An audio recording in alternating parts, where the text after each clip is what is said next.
So this is the second video in the series, and I'm back with Bikul on Zoom this time because Bikul is in India for the next 6 months.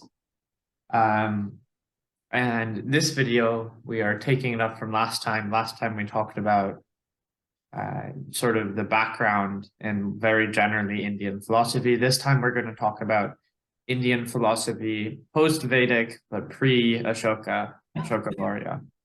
So I guess we start with Samkhya. Yep. All right. Do you want to? Yeah. So the post-Vedic, but the pre-Mauryan time around, it's 800 BC until about 300 BC, this 500 years was a historical, evolution of Hindu thought. Within this 500 years, probably, the Indus valleys, those who migrated to the east, the thinkers, they continue to emphasize on the duality of life. One way is that life is negative, life has a lot of pain, suffering. On the other hand, life has bliss. It is great, has a purpose. On one hand, life is without control. There is no free will. We are all destined for whatever we have the fate. On the other hand, other view is that, well, we can create our own life. This kind of dualism perhaps was important part of the Indus Valley culture, and it is also, if you think about a Vedic thought, this dualism was nicely mentioned by Seer Dirghotamas in Rig Veda Mandala 164 in an analogy of two birds. While one bird enjoyed life, it fruits, the other bird just observe. And this dual notion eventually emerged probably as Samkhya.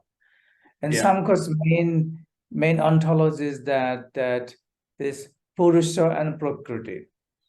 That in Purusha is unchangeable, is the observer, consciousness of Purusha.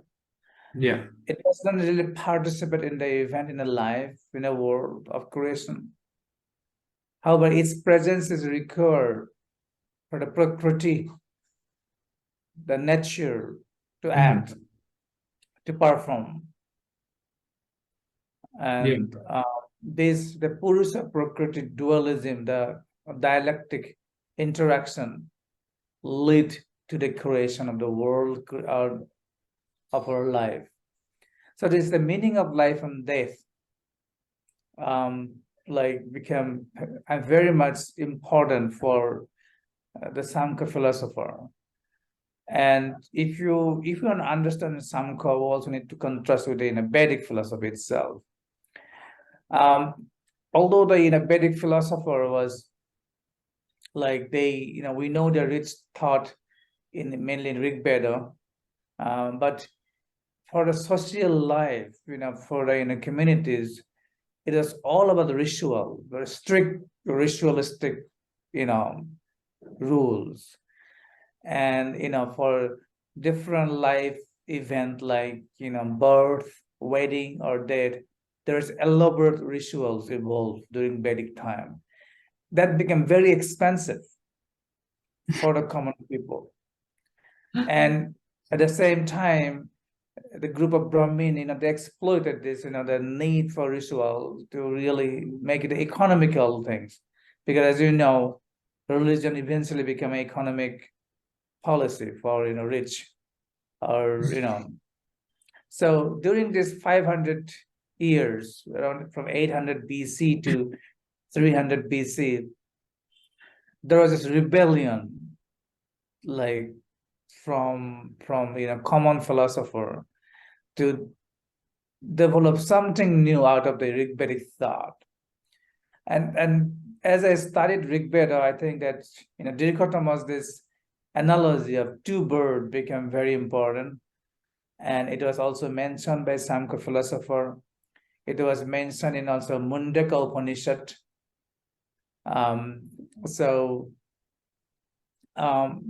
Basically, that's the system of thought or epistemology, which really went in details to study the interaction between the Purusha Prakriti or consciousness and Prakriti nature, that becomes Samkhya. Samkhya, but remain kind of a negative. Its main premise was that the life that we have is kind of an illusion, because it is the Prakriti. The real one is consciousness, the bird inside us that witness us. Samkhya did not talk really about God, but accepted that we need to have a presence of Purusha. So I was reading Samkhya Sutras, and he argues that in Rig Veda, in the Vedas, when they're referring to a lord, they're either referring to a Hindu deity, one of the gods, but not a lord god, or a exaltation of the enlightened soul. I think that's the wording that he says. Yeah, so you're right. Yeah, and could be, but it's very interesting that with parallel to Samkhya, so three other philosophy emerged. So in order to understand Samkhya, we also need to understand the other three main philosophies. One is the Samkhya and Yoga. Yoga was, on the other hand, talking about the free will, that life is all about creation, that with the Purusha and Prakriti, the unification of these two, we can create energy, Shakti, immense Shakti. And so we can attain a good life. So yoga became popular. It eventually evolved as a bhakti movement later during the Mauryan time. So that's yoga. Other two philosophy, which went very details to discuss, to study the Prakriti or nature. One of them is Nyaya. Other is the Vaisheshika. So Nyaya is all about how to acquire knowledge, the right knowledge. That if I am the Purusha, the observer, how do I really study my own self or the world? So one tool is perception, anubhuti. Other is this inference, that I can actually interpret what is my observation.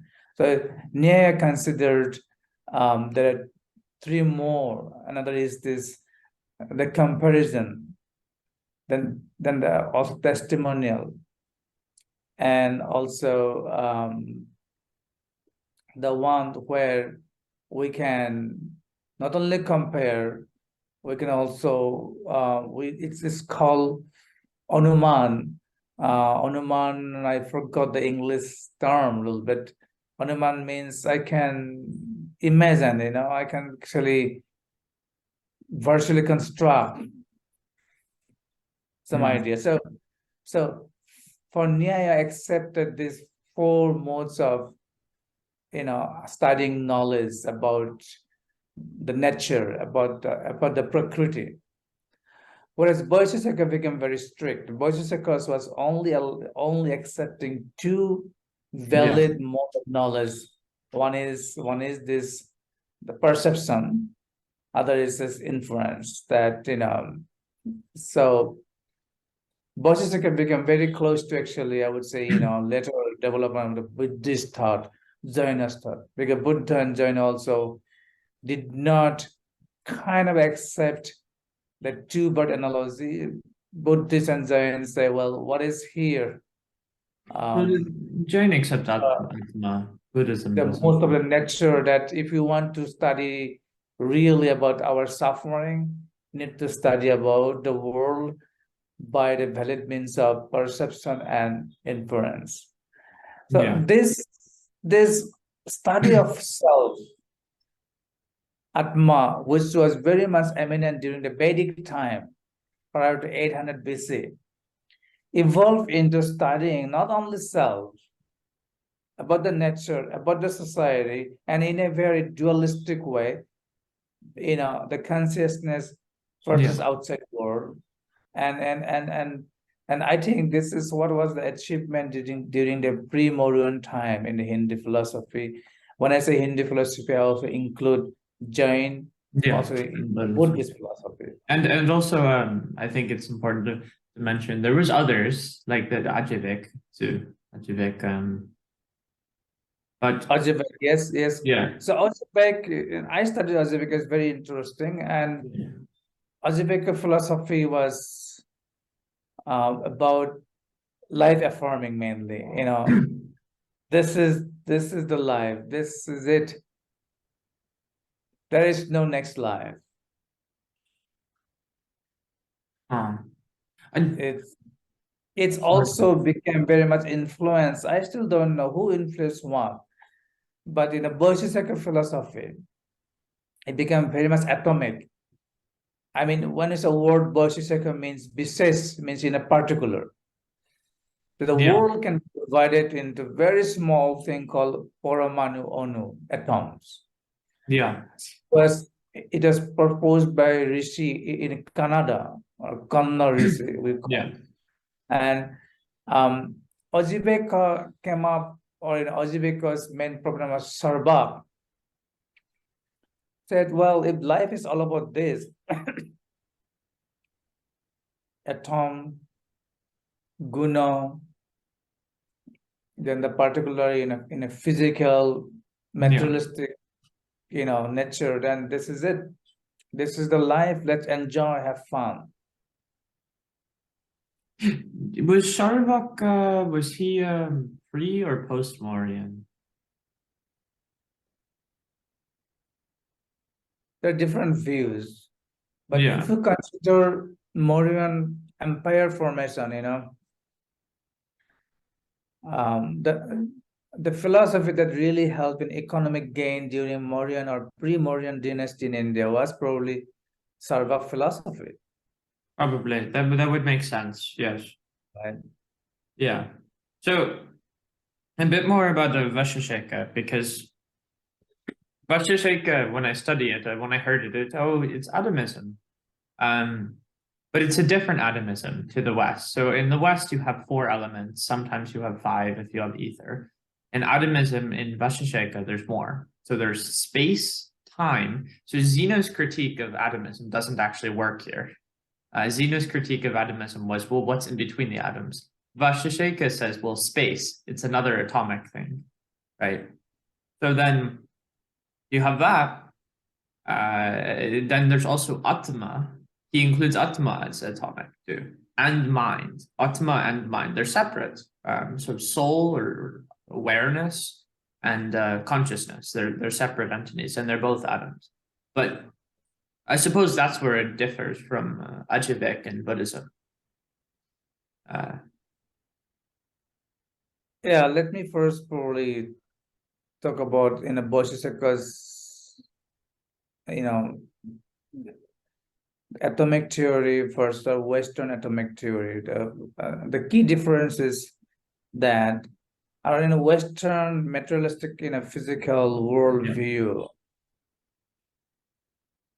the atoms are real. Yeah. This entire world could be explained by the physical nature of the universe. Yeah. It could be explained by our physical law, that in an atom they combine together and make things. We can study and we can explain. Whereas Berserker's main theology is that, yes, world is atomic.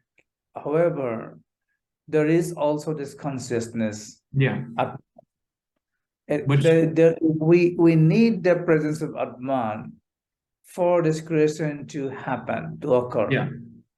And from Assam, We will have and I'm going to have an interview with him after very him soon. Very tomorrow. excited about that. And also Dayal Krishna Bora, he was a Vedic philosopher from Assam. I'm heavily influenced by them. Dayal Krishna Bora actually studied Bodhisattva, and he taught, we had a debate about that. According to their view, there is the fluctuating nature of the Purusha Prakriti, that when they interact, Purusha is consciousness, Prakriti is the nature, Prakriti. So if you take this atomic view or in a Bodhisattva, then we can see that atom needs a substance. Yeah. It's a subtle substance where they can operate, and this is called field or katra. Unfortunately, what happened is this Bodhisattva system is very important for us for modern materialistic, study. Sorry, but we didn't have a scholar.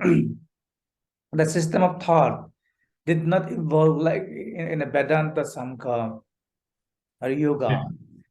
So we didn't have good scholar of Bodhisattva after in the Mauryan time, or maybe after 280, we didn't have a good continuing school of thought. And now only it's becoming more interesting because Bodhisattva has been very, very close to modern physics, Yeah. So there's a lot of scope for Bodhisattva for, next evolution. Yeah. I mean, especially in the field of how we can study the modern physics, because we have the quantum mechanics now, where at the end, atom can be split, and then at the end, we have either wave or a particle, right? That transition state or, it's very similar. Right? This is really coming up to this philosophy of Bodhisattva, probably. This is an interesting time for, Bodhisattva's next development. So I know, for example, with Jain atomism, the atoms are not indivisible; they're reducible to something else. Is that also true with Vaisheshika? I don't really know, because I think that Jainism and Buddhism philosophy probably evolved from Bodhisattva, or either way. I do not know. Maybe Jain philosophy was quite ancient. That helped evolution of Bodhisattva during the pre-Mauryan time. But I would say I know more about Jain philosophy than Bodhisattva. I did not study very well. Okay. That's my thing. So with the Jainism, the atomism, it found it quite interesting. Because contrary to Western atomism of the time, they didn't actually say there's these particles and they're irreducible and eternal. They said there's these particles and they emerge from Maya, right? They emerge from illusion, and only, I mean, they're still real in some sense of the word, but they emerge from Maya, which was, I mean, it's combining, actually. It's very predictive of what we have today, where there's particles, but they emerge from an underlying reality. It's very cool.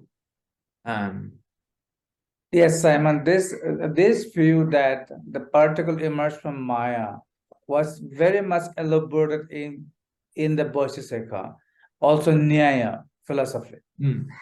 In fact, these two philosophies, school of philosophy, was main goal was to explain how the Purusha remain uninvolved, and yet Purusha contribute to the creation. So they come up with this very simplistic model that entire creation is actually a Maya of Purusha. Even the Purusha is not involved. It's a reflection of Purusha Yeah. in the creation. So It is that's about become a Maya because the reflection is an illusion, is a Maya. yeah, that's Jaina and later Vedanta too. But Yeah. yeah. Zen, Buddhists also become heavily, strongly spewing.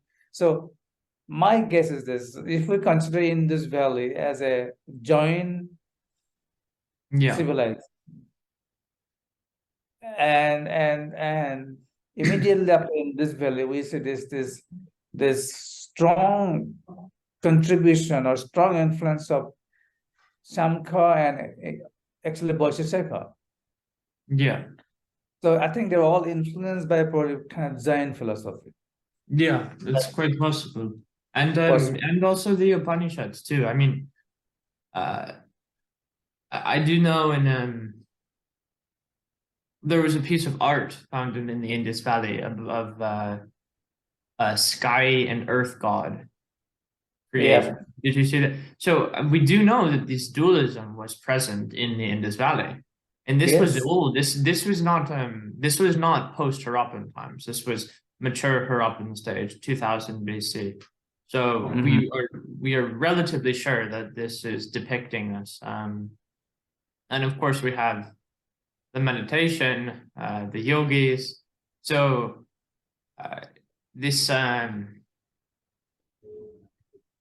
this depiction, quite possibly near the end of the Indus stage, you have the Upanishads being written, and or some of the earlier Upanishads being written, and you have these different philosophies of the non-dualism or the non-dualism, and also the dualism too.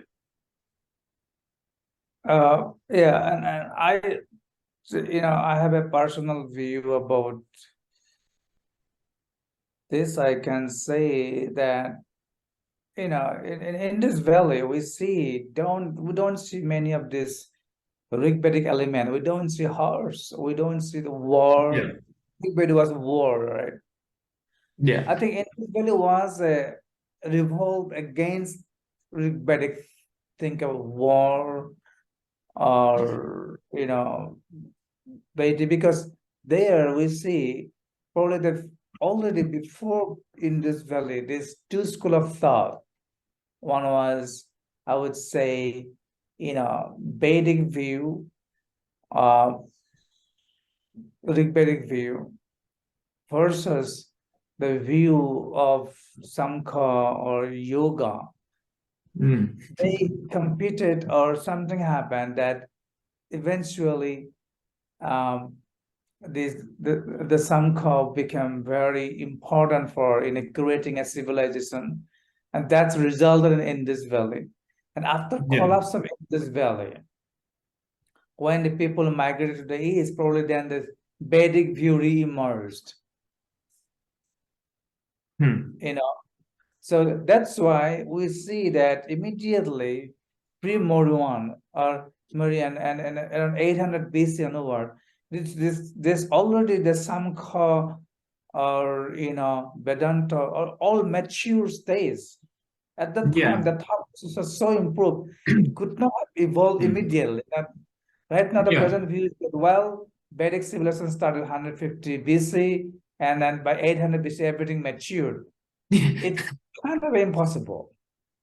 yeah, So that's why I would suggest that the Jain philosophy or the Samkhya or Nyaya, Vaisheshika, we can study them by studying this archaeology of Indus Valley civilization. yeah. I think that's a reasonable supposition.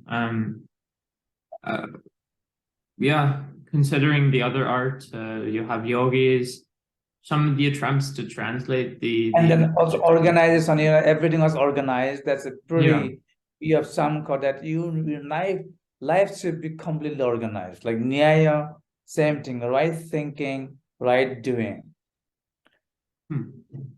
There's also a lot of focus on water too, which especially in Athol, the water baths, which I mean, this is completely speculative, which could be symbolism of flow, like you see in Kabbalah or something like that. I don't know. I could be wrong about that. What do you think about Yeah, that? of course, water has been very important from right from beginning. From Yeah. if you consider Rigvedic view, water or the tea, all this Northeast river, you know, um, Saptarishi, then what to call our um um all those the holy rivers, Sindhu, Ganga, Yeah.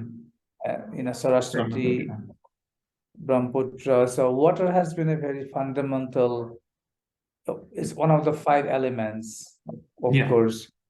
And in this valley, there are a lot of bath, public Yeah. bath, also probably ritual bath. Yep. So Simon, unfortunately, this Zoom meeting would be ending within like 5 minutes Mhm. because we are allowed only for 30 minutes. Ah, well, What about we then continue this for next? yes. We next meeting we can actually discuss about this in a materialism, our Western view of materialism, the physics, quantum mechanics Yeah. versus in a Bodhisattva. Let's do that. I'm All right. interested, All right. right? I will get to I'll also editing. read something. Let me also read the Bodhisattva more. Because that part is very interesting of Hindu philosophy, and I would like to explore the joint Buddhist and Bodhisattva, three of them together to see who influenced whom. I think Samkhya too, and yeah, Sankhya, yes. those five are the foundations. And then But if yeah, you bring up Pythagoras, he came to India, as you believe, and how, because his mathematical theory and his life, yeah, he visited India in this time of intense debate yeah. between different schools. So even to know more about how Pythagoras philosophy evolved, maybe we need to know about this Well, yeah. Samkhya Osaka To be more. fair, it is theoretical that he visited India. But he was almost definitely influenced. I see. I am with almost without a doubt that he was very strongly influenced by Indian philosophy. I think that he visited too. Okay, Simon, I think we have 2 minutes left. It's nice talking, and we'll continue. And I say that for our students of medical humanities, even here in India too, they All will right. immensely benefit it. And please now save it. And if you can send this to me, then I can share with my students here too. All And right. let's see I if will. everyone else will join for our next meeting.